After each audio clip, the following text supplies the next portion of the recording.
जय हिंद स्टूडेंट, स्वागत है आपका हमारे यूट्यूब चैनल में। मैं थोड़ा अपने बारे में बता देता हूँ। मेरा नाम सूर्य प्रताप सिंह है और मैं आपको यहाँ पर 10th क्लास की मैथमेटिक्स पढ़ाऊँगा। तो बेशक जब मैं हिंदी में बोल रहा हूँ तो मैं आपको हिंदी में ही पढ़ाऊँगा, ठीक है। तो आप थोड़ा और बता देता हूँ कि आपको यहाँ पर जो भी मैं पढ़ाऊँगा, जिस ऑर्डर में पढ़ाऊँगा उस ऑर्डर में आपको मैं नोट्स दूंगा, ठीक है। पीडीएफ फॉर्म में आपको वहाँ से डाउनलोड करना है, डिस्क्रिप्शन से लिंक मिलेगी वहाँ पर। तो आपको यहाँ पर कॉपी करने की कोई ज़रूरत नहीं है और बिल्कुल निश्चिंत होकर पढ़िएगा, ठीक है। सिर्फ आपको लेक्चर पे ध्यान देना है और जो भी मैं समझाऊँ उसे समझना ज़रूर है, ठीक है। तो आज हम स्टार्ट करते हैं चैप्टर बहुपद से, ठीक है। बहुपद से स्टार्ट करते हैं। तो इस चैप्टर के बारे में मैं थोड़ा इंट्रोडक्शन दे देता हूँ कि इसमें आप पढ़ने वाले क्या क्या हैं। इसमें सबसे पहले तो आप जानेंगे कि बहुपद होता क्या है, ठीक है। फिर उसके प्रकार पढ़ेंगे और फिर आप इसके शून्यकों का ज्यामितीय अर्थ पढ़ेंगे और शून्यकों और बहुपद के गुणांकों में संबंध। उसके बाद बहुपद के विभाजन की एल्गोरिथम पढ़ेंगे, ठीक है। तो बिना वक्त जाया करें हम क्या है स्टार्ट करते हैं। चैप्टर आपका है बहुपद, जिसे इंग्लिश में बोलते हैं पॉलिनोमियल्स, ओके। तो अब हम स्टार्ट करते हैं इंट्रोडक्शन।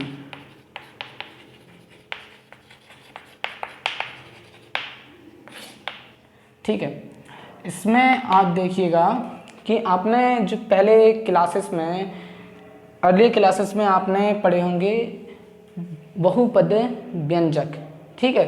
बीजगणितीय व्यंजक आपने पढ़े होंगे। तो इसमें बीजगणितीय जब व्यंजक आपने पढ़े होंगे तो व्यंजक तो कई प्रकार के होते हैं बीजगणितीय। जैसे हमने लिख दिया x² + 3x, या हमने लिख दिया 1/x + 2, या हमने लिख दिया कुछ भी लिख दिया।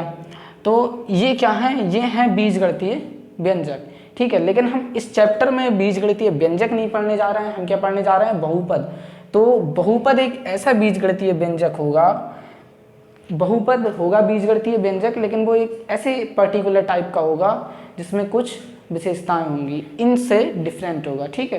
तो उसे हम क्या बोलेंगे, बहुपद, ठीक है। अब स्टार्ट करते हैं हम इसकी डेफिनेशन से, बहुपद की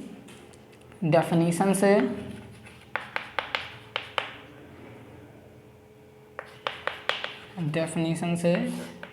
इस परिभाषा से स्टार्ट करते हैं बहुपद की। तो बहुपद की परिभाषा क्या होती है, ठीक है।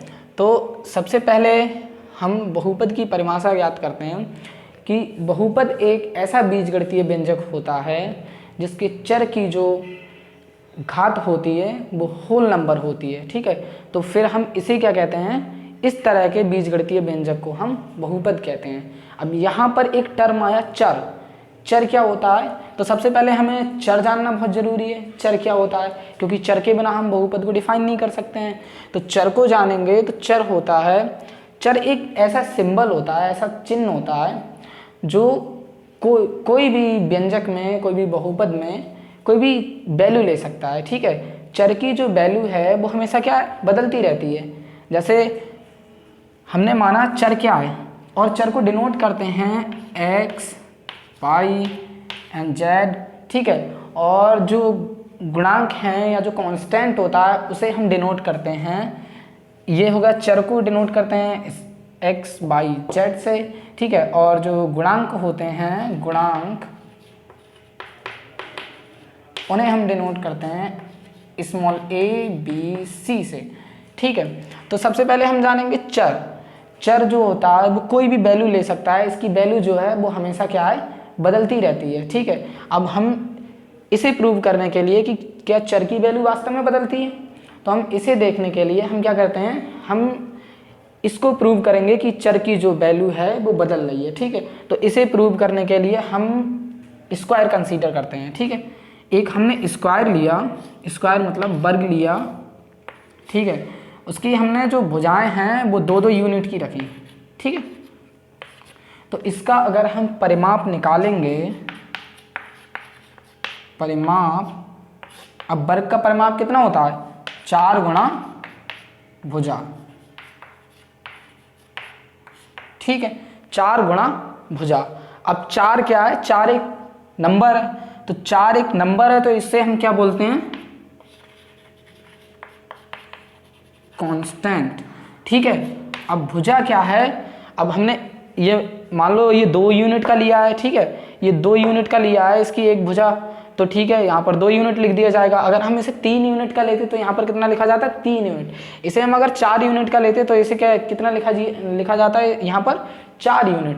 तो ये क्या है, भुजा क्या है, भुजा की वैल्यू हमेशा चेंज हो रही है। अगर हम इससे बड़ा स्क्वायर कंसीडर करेंगे तो उसमें क्या होगा, भुजा जो है वो, भुजा यहाँ पर 2 यूनिट की है, तो हमने अगला अगर कंसीडर करेंगे तो वो क्या 3 यूनिट की लेंगे। तो यहाँ पर क्या है, भुजा चेंज हो रही है, तो भुजा का मान चेंज हो रहा है। तो यहाँ पर भुजा क्या है, भुजा क्या है, चर है। ठीक है, भुजा क्या है, वेरिएबल है, तो भुजा को हम लिख देंगे ये क्या है, चर है। अब हम इसका परिमाप निकालते हैं, तो ये कितना आया, 4 गुणा भुजा, भुजा की वैल्यू कितनी है 2, तो इसका आया 4 दूनी 8, यानी कि 8 यूनिट इसका क्या आ गया, परिमाप आ गया। अब हम एक नेक्स्ट हम कंसीडर करते हैं अगला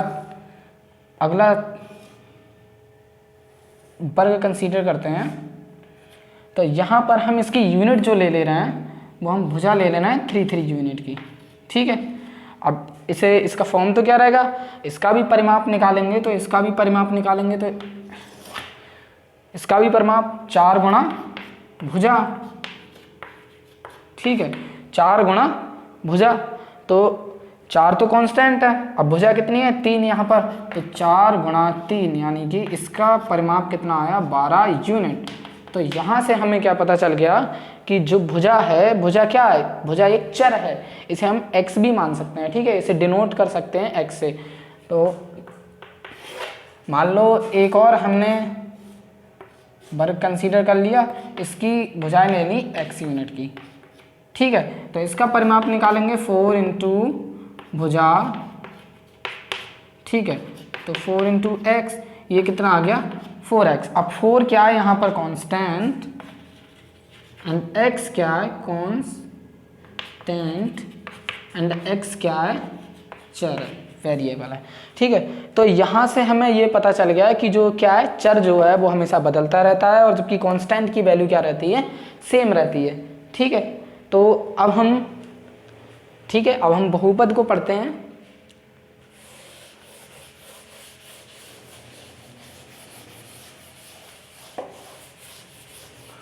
अब हमें क्या पढ़ना है, बहुपद को पढ़ना है एक वेरिएबल में। ठीक है, एक चर में बहुपद को पढ़ना है।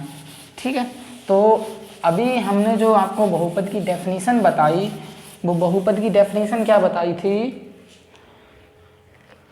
अब हम स्टार्ट करते हैं पॉलिनोमियल। पॉलिनोमियल्स मीन्स बहुपद। ठीक है,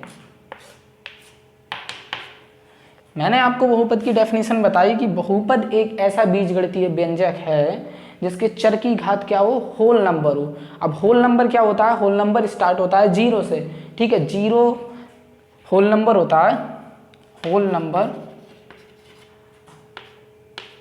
0 1 2 dot dot dot dot dot, this is whole number. Okay, तो अगर कोई भी बीजगणितीय व्यंजक है उसमें उसके चर की घात क्या है, होल नंबर है, तो वो क्या कहलाएगा, बहुपद कहलाएगा। अगर होल नंबर नहीं है तो वो बहुपद नहीं कहलाएगा। ठीक है, जैसे फॉर एग्जाम्पल हम लेते हैं, फॉर एग्जाम्पल कोई बीजगणितीय व्यंजक लेते हैं 2x। ओके, हमने 2x एक बीजगणितीय व्यंजक लिया, तो यहाँ पर हम देख रहे हैं x की जो पावर है वो कितनी है, x की पावर कितनी है 1 है, यहाँ पर x की पावर 1 है, और 1 क्या है, होल नंबर है। तो ये क्या हो गया, बहुपद हो गया, पॉलिनोमियल हो गया। ऐसे ही हम ले लेते हैं 4x² प्लस 2x।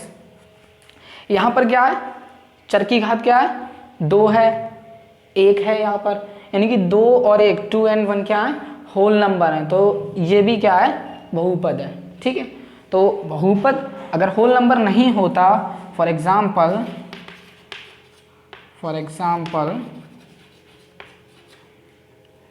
हम ले रहे हैं, किसे ले रहे हैं, 1/2x को हमने क्या ले लिया 1/2x को ले लिया। अगर इसको हम सिंप्लीफाई करके लिखेंगे तो 1/2 एंड x की पावर -1 आ जाएगा। ओके, तो -1 क्या है, होल नंबर नहीं है, तो ये क्या है, ये बहुपद नहीं है। ओके, तो यहाँ पर हमने एक कंडीशन है बहुपद की कि बहुपद कब होगा, जब बीजगणितीय कोई व्यंजक हो उसमें चर की घात होल नंबर हो तो उसे हम बोलेंगे बहुपद। ठीक है, अब कुछ बहुपद के बारे में पढ़ते हैं थोड़ा। प्रत्येक बहुपद में क्या होता है, टर्म्स होती हैं, प्रत्येक बहुपद में पद होते हैं। ठीक है, तो जैसे हम ये वाले बहुपद को ले लेते हैं। ठीक है, तो इस बहुपद को लेंगे तो इसमें कितने पद हैं, 4x² एंड 2x। हमने ये वाला बहुपद ले लिया है, तो हम देखना है 4x² कॉमा 2x, इसमें क्या है, पद हैं। ठीक है, इन्हें इंग्लिश में बोलते हैं, फ्रंगियों वाली भाषा में बोलते हैं टर्म्स। ओके, और प्रत्येक जो बहुपद है, ठीक है, प्रत्येक बहुपद में क्या है, पद होते हैं, और प्रत्येक पद क्या रखता है, प्रत्येक पद में गुणांक होते हैं। अब गुणांक क्या है, गुणांक जो इनके आगे जो संख्याएं जुड़ी हुई हैं जैसे 4, 2, ठीक है, जो वास्तविक संख्याएं जो कांस्टेंट है उन्हें हम क्या बोलेंगे, गुणांक। तो 4 किसका गुणांक है, 4 गुणांक है x² का एंड 2 गुणांक है x का। ओके, तो यहाँ से हमने क्या पढ़ लिया कि बहुपद के बारे में हमें कुछ थोड़ी सी नॉलेज मिल गई कि बहुपद में क्या होता है, बहुपद, ठीक है, और इसमें पद भी होते हैं और प्रत्येक पद रखता है गुणांक। ठीक है, तो अब यहाँ पर एक क्वेश्चन उठता है कि क्या बहुपद में चर होना जरूरी है। मान लो अब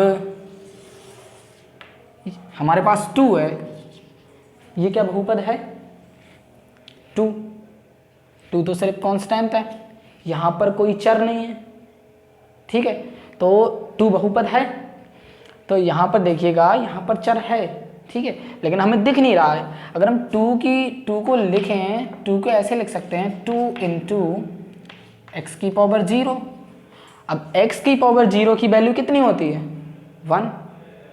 ओके, 1 होती है, x⁻0 की वैल्यू 1 होती है, तो 2 की मल्टीप्लाई 1 से करेंगे तो 2 आ जाएगा। ठीक है, लेकिन हमें क्या चेक करना है कि 2 बहुपद है या नहीं। तो हमने क्या कहा था कि होल नंबर, चर की घात क्या होनी चाहिए, होल नंबर। और होल नंबर कहाँ से स्टार्ट हो रहा है, 0, 1, 2। तो चर इसमें x है और x की घात कितनी है, 0। 0 क्या है, होल नंबर है, तो 2 क्या है, 2 भी एक बहुपद है। ठीक है, लेकिन ऐसे बहुपद को हम क्या बोलते हैं, कांस्टेंट बहुपद। ओके, तो यस 2 भी बहुपद है। ठीक है, लेकिन इसे हम बोलेंगे क्या, कांस्टेंट पॉलिनोमियल। ओके, इसे हम बोलेंगे कांस्टेंट पॉलिनोमियल। ठीक है, हम पॉलिनोमियल के प्रकार पढ़ते हैं। हमने पॉलिनोमियल पढ़ लिया। ठीक है, अब हम पॉलिनोमियल के प्रकार पढ़ते हैं। तो प्रकार से पहले हम कुछ और पढ़ लेते हैं, पॉलिनोमियल का मानक रूप पढ़ लेते हैं। ठीक है, standard form of the polynomial, कि पॉलिनोमियल को हम मानक रूप में कैसे लिखेंगे। अब जैसे ये तो मानक रूप में लिखा हुआ है, ठीक है, तो स्टैंडर्ड फॉर्म पढ़ते हैं। क्या हो रहा है,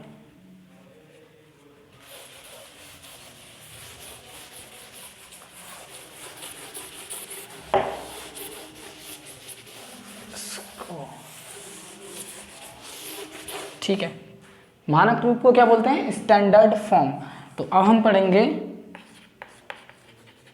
standard form of a polynomial. Okay, अब हम पॉलिनोमियल की क्या पढ़ेंगे, स्टैंडर्ड फॉर्म। तो स्टैंडर्ड फॉर्म पढ़ते हैं। मान लिया हमने एक बहुपद ले लिया, बहुपद लिया है, हम बहुपद ले लेते हैं 2x² प्लस, नहीं प्लस इधर नहीं लेंगे, इधर हम ले रहे हैं 3x, नहीं 3x नहीं लेंगे, हम लेंगे 4x। ठीक है, 2x² plus 4x and plus 4। अब इसको हमें क्या है, ये टेढ़ा मेढ़ा लिखा हुआ है, ये कोई स्टैंडर्ड फॉर्म में नहीं लिखा है, ऐसे ही लिख दिया हमने 4x + 2x² + 4। तो इसको हम स्टैंडर्ड फॉर्म में कैसे लाएंगे? तो स्टैंडर्ड फॉर्म में लाने के लिए हमारे पास एक तरीका होता है, ठीक है।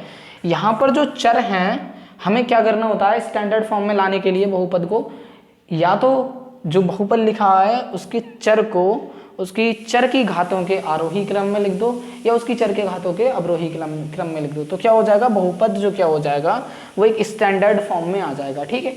बहुपद आ जाएगा स्टैंडर्ड फॉर्म में। तो ये तो ऐसे ही रैंडमली लिखा हुआ है, अब इसे स्टैंडर्ड फॉर्म में बनाते हैं। स्टैंडर्ड फॉर्म में बनाते हैं तो हम लिखते हैं अवरोही क्रम में, घातों के अवरोही क्रम में। तो सबसे पहले बड़ी घात तो 2x², उसके बाद छोटी घात 4x, उसके बाद के जिसके सबसे छोटी घात किस पे है, x की घात 0 इसके पास है ना, +4, ठीक है। तो सबसे लास्ट में ये क्या हो गया, इसका स्टैंडर्ड फॉर्म हो गया, ठीक है। और अगर हम अलजेब्रिकली डिफाइन करेंगे, इसे प्रेजेंट करेंगे, तो बहुपद को ऐसे प्रेजेंट करते हैं, px = a0x + a1x + a2 x² होगा, x³ होगा, .. an x⁴n। ओके, तो ये हो गया बहुपद को डिफाइन करने का तरीका इन स्टैंडर्ड फॉर्म। ओके, तो यहाँ पर a0 a1 a2 ये क्या है, कांस्टेंट है, और ये जो है a0x एक टर्म ये, एक टर्म ये, एक टर्म ये, ऐसे ही कितनी n टर्म्स हैं। ओके, तो यहाँ पर where a0 a1 a2 ... an क्या है, ये कांस्टेंट हैं, सॉरी कांस्टेंट नहीं, ये कोफिशिएंट है, गुणांक हैं। ओके, ये गुणांक हैं, ठीक है। और x यहाँ पर क्या है, x जो है वो चर है, यानी कि फिरंगियों की भाषा में वेरिएबल, और ठीक है x जो है वो चर है, लेकिन यहाँ पर एक कंडीशन है, जो an है वो 0 के बराबर नहीं है। ओके, तो ये क्या हो गया, हमारा बहुपद का स्टैंडर्ड फॉर्म हो गया, ठीक है। अब हम बहुपद के अब हम पढ़ते हैं बहुपद के प्रकार। ओके, तो इसे हम मिटा लेते हैं।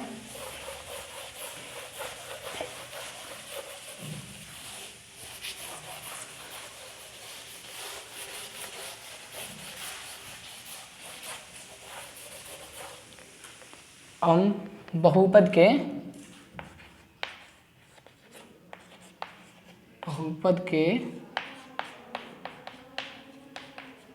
प्रकार। ओके, तो सबसे पहले नंबर पे आता है एक पदी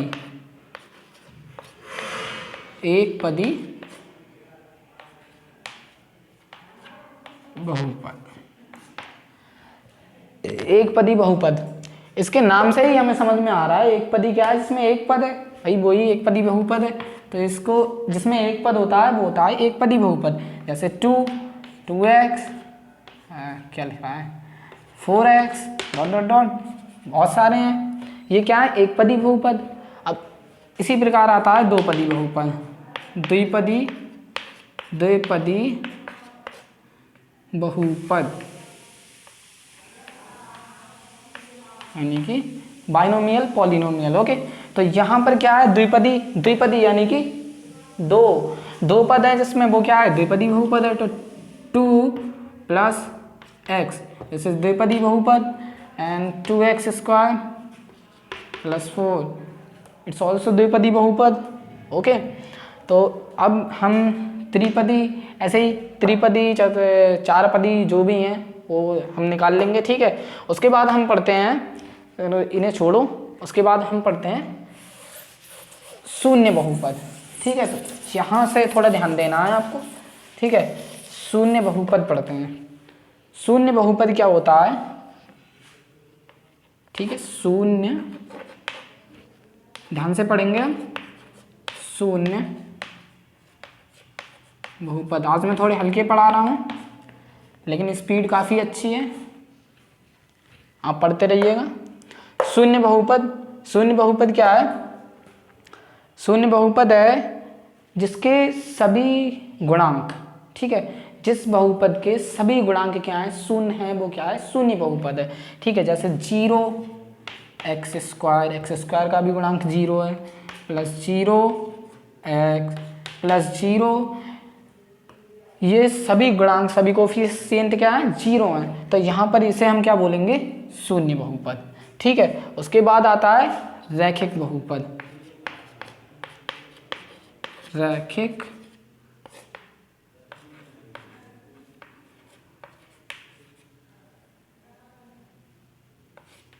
रैखिक बहुपद, रैखिक बहुपद क्या होता है? इसे हम बोलते हैं लीनियर बहुपद, ठीक है, लीनियर बहुपद, linear polynomial. Okay, linear polynomial क्या होता है? ऐसा बहुपद, ऐसा बहुपद जिसके चर की घात, जिसकी घात क्या हो? ऐसा बहुपद जिसकी घात 1 हो, ठीक है, तो उसे हम बोलते हैं रैखिक बहुपद, और इंग्लिश में बोलते हैं लीनियर पॉलिनोमियल, ठीक है। तो इसका हम एग्जाम्पल देखते हैं, एग्जाम्पल। अब हाँ, बहुपद की घात क्या होती है? बहुपद की घात होती है जो चर है, चर की सबसे बड़ी घात को हम क्या बोलते हैं? बहुपद की घात, ठीक है। तो इतना ध्यान रखेंगे, चर की सबसे बड़ी घात को बोलते हैं बहुपद की घात। तो यहाँ पर हम देखेंगे कि यहाँ पर हमने ले लिया x + 1, तो यहाँ पर चर क्या है? x, यहाँ पर चर कितना है? x है, तो x जो है यहाँ पर चर है, ठीक है। तो x की घात कितनी है? 1 है। तो लीनियर पॉलिनोमियल की क्या डेफिनेशन है कि ऐसा बहुपद जिसकी घात 1 हो उसे क्या कहते हैं? रैखिक बहुपद कहते हैं। समझ में आया? रैखिक बहुपद। ओके, अब इसके बाद हम पढ़ते हैं द्विघात बहुपद। हम द्विघात बहुपद के बारे में कुछ ज़्यादा पढ़ने वाले हैं इस चैप्टर में, ठीक है। तो द्विघात बहुपद को ध्यान से समझेंगे। द्विघात बहुपद, द्विघात बहुपद, द्विघात बहुपद क्या होता है? जिस बहुपद की घात क्या हो? 2 हो, ठीक है, जिस बहुपद की घात क्या हो? 2 हो। तो सबसे बड़ी बहुपद की घात कैसे देखते हैं? चर की सबसे बड़ी घात को बहुपद की घात कहते हैं, ठीक है। तो हम ले लेते हैं यहाँ पर 2x² + 4x + 4, ये क्या है? द्विघात बहुपद है। यहाँ पर बहुपद की घात कितनी है?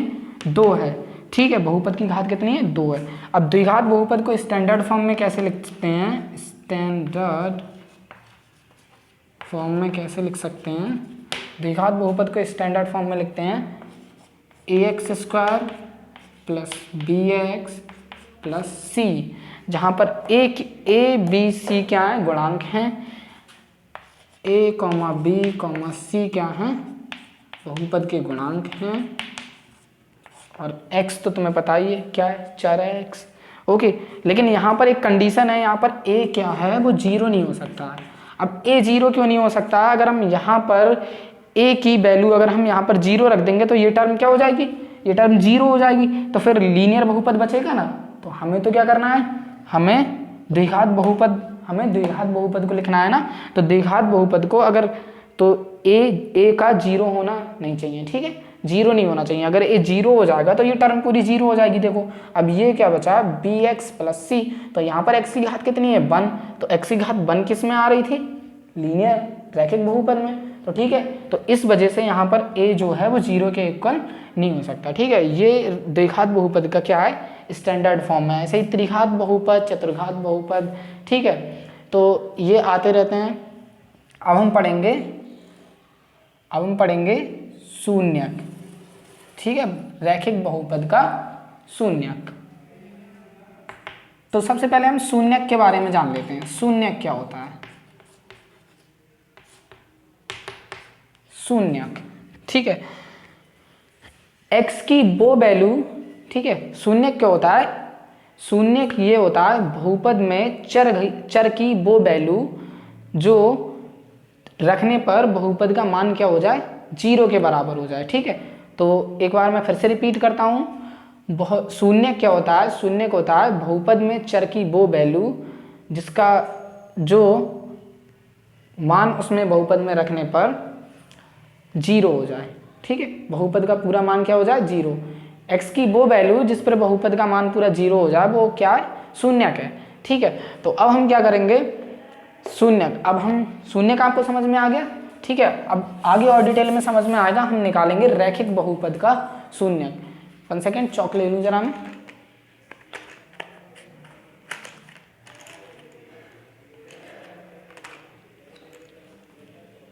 रैखिक बहुपद का शून्यक। ठीक है, तो हम निकालेंगे रैखिक बहुपद का शून्यक। ठीक है, शून्यक को इंग्लिश में बोलते हैं 0।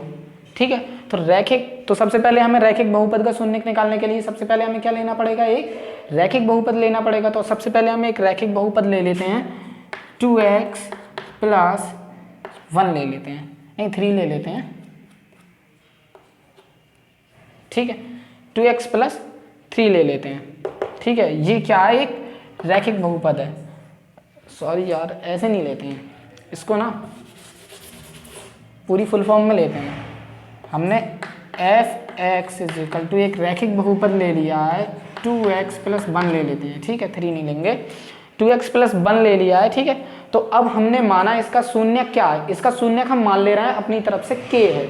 ठीक है, तो माना इसका शून्यक हमने मान लिया है, इसका शून्यक जो है वो कितना है? k है। अगर शून्यक k है तो k की वैल्यू जो है x की जगह रख देंगे तो इसका मान क्या हो जाएगा? इस बहुपद का मान 0 के बराबर हो जाएगा। ठीक है, तो k का मान अगर इसमें रख देंगे, x की जगह f(k) रख देंगे तो ये किसके बराबर हो जाएगा? 0 के बराबर हो जाएगा। ठीक है, अब f(x) की जगह अगर हम x की जगह k रख देंगे, k क्या है? इसका शून्यक है, तो ये किसके बराबर हो जाएगा? इसका मान 0 के बराबर। ठीक है, तो इसको हम 0 के बराबर करते हैं। 2x की जगह कितना रखना है? k + 1। अब इसको किसके इक्वल कर देंगे? 0 के। ठीक है, तो हमें क्या निकालना है? शून्यक की वैल्यू निकालनी है। तो k फाइंड करना है ना, 2 के पहले ऐसे ही रहने देंगे, इधर 1 को उस साइड ले जाएंगे, माइनस का हो जाएगा। ठीक है, तो k की वैल्यू निकालेंगे, -1/2 आ जाएगा। और इस दिस ये निकल आया शून्यक। ठीक है, तो अब इसको स्टैंडर्ड फॉर्म में कैसे देखेंगे?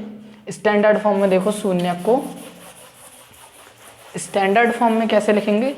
आपको कॉपी करने की ज़रूरत नहीं है, मैंने सारे नोट्स तैयार किए हैं। ठीक है, वो आपको अभी दे दूंगा नीचे डिस्क्रिप्शन में PDF फॉर्म में, वहाँ से आप डाउनलोड कर लेना। अभी आप लेक्चर पे ध्यान दीजिएगा। ठीक है, शून्यक हम कैसे निकालते हैं? शून्यक क्या होता है?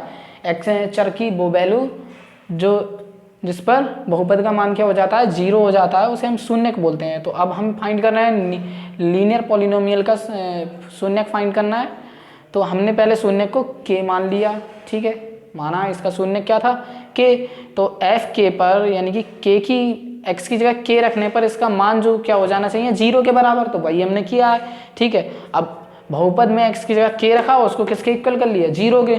तो यहाँ से 2k हमने ऐसे ही रहने दिए और 1 को उस साइड ले गए तो माइनस का हो गया। अब k की वैल्यू हमने यहाँ से फाइंड कर ली, जो k क्या है? k आ गया इसका शून्यक। ठीक है, अब स्टैंडर्ड फॉर्म देखते हैं, फॉर्मूला डिफाइन करते हैं, एक फॉर्मूला बनाते हैं, इसे स्टैंडर्ड फॉर्म में। तो माना हम मान लेते हैं एक जो रैखिक बहुपद है वो क्या है? ax + b है, जो किसके इक्वल है? f(x) के। ठीक है, ax + b है। तो इसका शून्यक हमने क्या मान लिया है? माना इसका शून्यक जो है वो k है। ठीक है, तो x की जगह k की वैल्यू रखने पर ये क्या हो जाएगा? 0 के इक्वल हो जाएगा। तो वही हम अब बहुपद में करेंगे, ak + b। ओके, और यहाँ इसे 0 के इक्वल कर लेंगे तो k की वैल्यू आ जाएगी -b/a। ठीक है, इसका मतलब क्या हुआ? जो इसका मतलब है शून्यक = बराबर b क्या है, b इसमें क्या है बहुपद में, b देखो क्या है, b है अचर पद। अचर पद का मतलब होता है जिसके साथ कोई भी चर ना जुड़ा हो। x a के साथ चर जुड़ा है, ठीक है, तो ये अचर पद नहीं है। अचर पद क्या है, b है, उसके साथ कोई चर नहीं जुड़ा है, अचर पद। और अपॉन में क्या है, x का गुणांक, x का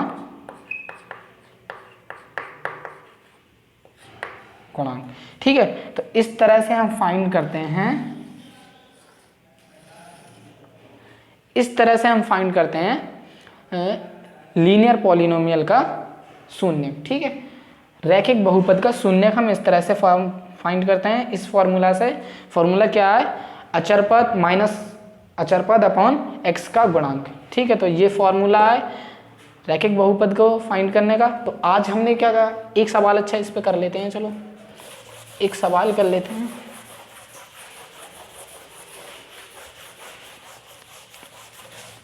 चलिए क्वेश्चन है,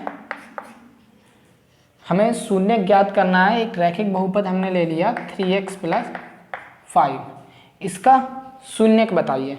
इसका शून्यक अब कैसे डिफाइन करेंगे, तो सबसे पहले हम क्या करते हैं, ये बहुपद है तो हम मान ले रहे हैं इसका शून्यक क्या है, इसका शून्यक मान ले रहे हैं।